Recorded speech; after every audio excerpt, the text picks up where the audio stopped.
Some journeys change your destination. Others change you. I believed I was taking the first kind. If I had known the truth, I would have burned my papers, abandoned my carriage, and turned back while daylight still walked beside me. My name is Jonathan Harker, a solicitor from England, a man of ink, contracts, and rational thought. This is not a story I wish to tell, but it is a story that must be told, because evil does not always announce itself with claws and fangs. Sometimes it invites you in politely. The train left Western Europe behind as if crossing an invisible border in time. Steel rails carried us away from gas lamps and factories into lands where forests ruled and superstition breathed freely. The change was not immediate, but insidious. The tidy fields grew wilder, hedgerows surrendering to dark timber. Villages appeared briefly, then vanished, swallowed by the dense woodland. Children stopped playing to stare with solemn, ancient eyes. Old men removed their hats as the train passed, as if greeting a funeral cortege, their faces carved from the same stone as the distant, brooding mountains. I noticed something unsettling. The further east we traveled, the more people avoided my eyes. Conversation in the carriages, once lively with German and French, dwindled to hushed, guttural tongues I could not parse. The air itself grew heavier, thick with the scent of pine and damp earth, and a strange metallic chill seeped through the window panes, though it was May. When a fellow passenger, a merchant from Budapest with a kind, round face, finally asked my destination over a shared flask of brandy, I answered casually, Transylvania. The word fell heavy in the air. A stone dropped into still water. The merchant's smile petrified. His flask halted midway to his lips. Across the aisle, a woman clutched her rosary, her lips moving soundlessly. A man in the corner, wrapped in a heavy shepherd's cloak, muttered a prayer in a language that scratched at the ear. Another simply stood up, his meal abandoned, and left the carriage without a backward glance. I laughed softly, embarrassed, turning to the merchant. Superstition, it seems, is a thriving crop in these parts. He did not laugh. His eyes held a pity so profound, it chilled me more than the silence. They are not superstitious, Herr, he said quietly, replacing the flask in his coat. They are informed. Where in Transylvania do you go? I showed him the address. He read it, and his color drained to the shade of parchment. Borgo Pass? To the castle? His voice dropped to a whisper. Do you have a patron there? A client? Count Dracula. At the name, he physically recoiled, as if struck. He made the sign of the cross. God be with you, he said, and it sounded less like a blessing and more like a farewell to a drowning man.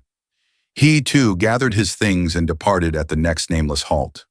How foolish I was to laugh. How utterly, catastrophically foolish. By sunset, the train could take me no further. I disembarked at a nameless station, a wooden shack clinging to the wilderness, where a single shivering porter pointed me toward a lone, waiting cart. The driver, a sullen man with a face like weathered oak, spoke not a word as we jolted along a track that was little more than a scar in the earth. The forest pressed in from all sides, a wall of whispering shadows. At last, we reached a roadside inn at the very edge of the Carpathian Mountains, a final outpost of flickering light against the impending dark.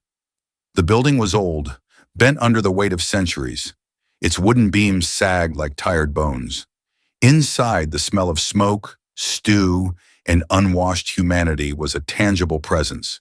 A fire roared in the hearth, but it seemed to give no warmth, only dancing, frantic light. At first, the people were kind in their rough way. A plate of stew and coarse bread was placed before me.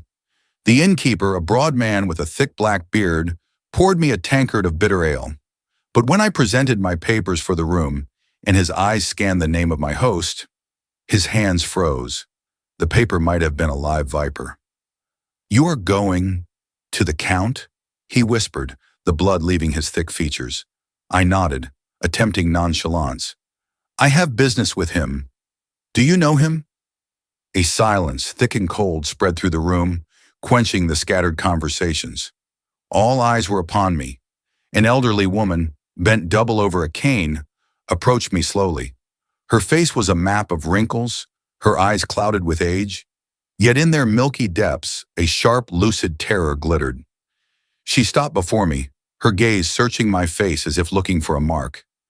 Then with a trembling hand, she pressed something cold and hard into my palm, closing my fingers around it, a small wooden crucifix. "For your soul," she rasped, her breath smelling of herbs and decay. "Because your body may already be lost." A nervous titter escaped me. I tried to joke.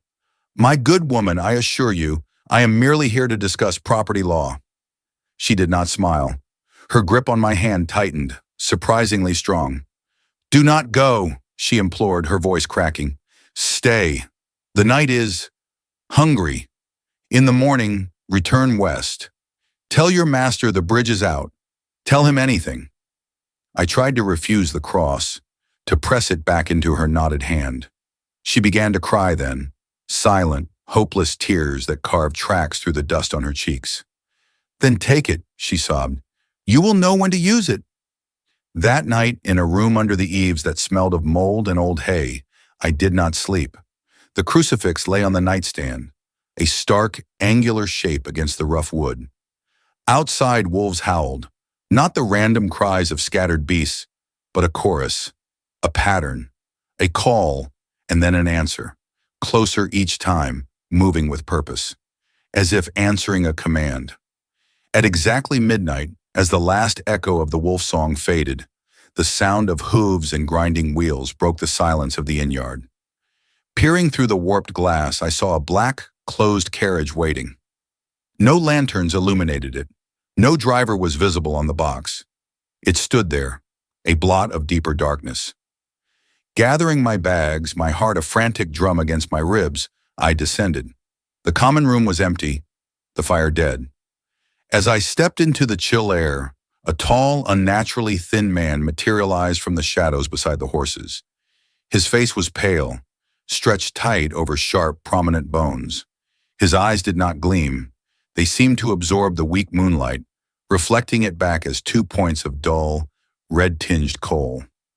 "Come," he said calmly. His voice was flat, devoid of inflection. "The Count awaits."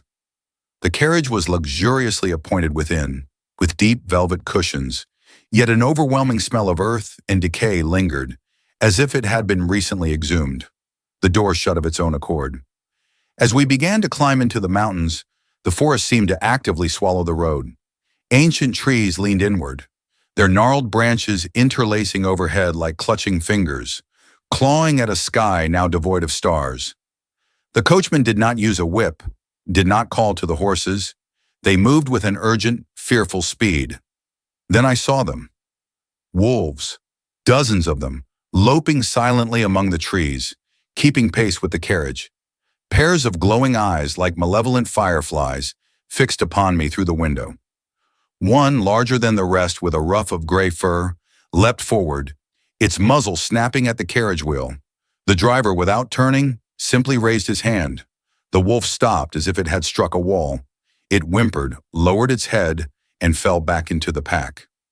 My blood ran cold, freezing the rational part of my mind. No man should hold such power over beasts. It was unnatural, impossible. The castle appeared without warning, as if the mountain had simply parted its stone lips to reveal it. It was not built.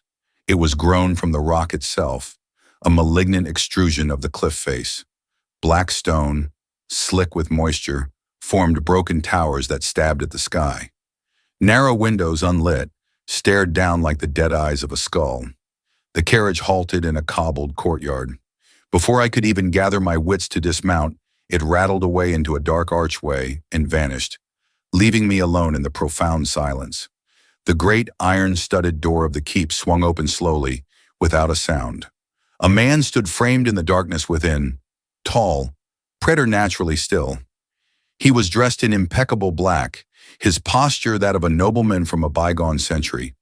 His hair was swept back, stark black against the pallor of his skin, and he was smiling, a smile that touched only his lips, which were a curious, vivid red against the white. "I am Dracula," he said. His voice was deep, cultured, smooth as oiled silk. "Welcome to my home." He stepped forward, offering his hand. His hand was ice, not the cold of winter or of a corpse recently dead, but the deep, absolute cold of something that had never known life, never been warmed by blood. It was the cold of the grave chamber, of the stone deep underground. "Enter freely and of your own will," he said softly, his eyes holding mine. I felt a wave of dizziness, a desire to please this imposing figure, and leave some of the happiness you bring. The door closed behind me with a soft, definitive thud. It was the sound of a coffin lid settling into place. There were no servants, no scurrying footsteps, no echoes of life. Only the Count, moving with a silent, fluid grace, and the sound of my own breathing, which suddenly seemed horribly loud and vulnerable. He showed me to a room, a comfortable, even opulent chamber, with a fire laid and a cold supper spread. Yet the windows, though draped in rich fabric, opened only onto a vertiginous drop down the sheer cliff face. He never ate, never drank. When he joined me, he merely asked eager, probing questions about England, about London, about the life and bustle of the modern world. His hunger for knowledge was voracious, but it felt detached, like a collector acquiring specimens. Later, seeking to maintain some semblance of normalcy, I attended to my toilette. As I lathered my face to shave, I saw movement in the mirror behind me. I turned quickly. It was only the Count, who had entered with his silent step. I apologized for my startlement, turning back to the mirror to resume. But in the glass, I was alone. No reflection stood behind me. Only the empty room, the flickering candles, and my own pale, bewildered face staring back. My hand slipped. The razor nicked my throat. A bead of bright red blood welled up. A change came over Dracula's face. Not anger, not concern. Hunger. A raw, primal avarice that transformed his aristocratic features into something wolfish. His eyes seemed to blaze. He lunged forward, then caught himself, his hands snapping out to grasp the razor from my numb fingers. For a second, his face was inches from my throat. I felt the chill radiating from him, smelled the dry, ancient dust of his clothes. Then he recoiled, his composure slamming back into place like a mask. "Take care," he hissed, his voice guttural. "It is dangerous for a man to be alone in a strange place. The mirror, it is a trick of the light. You are tired." And he was gone, taking the razor with him. That night, wolves howled incessantly beneath my window, a frenzied, pleading chorus. And somewhere inside the walls, not in a distant corridor, but within the very stone, something else joined them. Not a howl, but a low, guttural laugh, dry as shifting bones. Morning, true morning, never came. A gray, lifeless light filtered through the fog that clung to the castle, but the sun itself was banished. I discovered the truth of my prison. The doors of my room were locked from the outside. The windows remained impassable. My letters of introduction, my contracts, my map of London, all were gone from my bag. I understood then, with a clarity that turned my bowels to water. I was not a guest. I was cargo, a thing being kept, fed, preserved. For what purpose I dared not imagine. As I write this by the last guttering light of my candle, night falls again with palpable weight. The Count has not appeared since the incident with the razor. The castle is not silent. There is movement, a slow, dragging scrape from the stones above my ceiling, a faint, scratching whisper from the space below the floorboards, a sigh like dry wind from within the walls themselves. If this journal survives, if it is ever found, know this. I came seeking business, armed with law and logic. I have found a nightmare that devours both, and it has only just begun.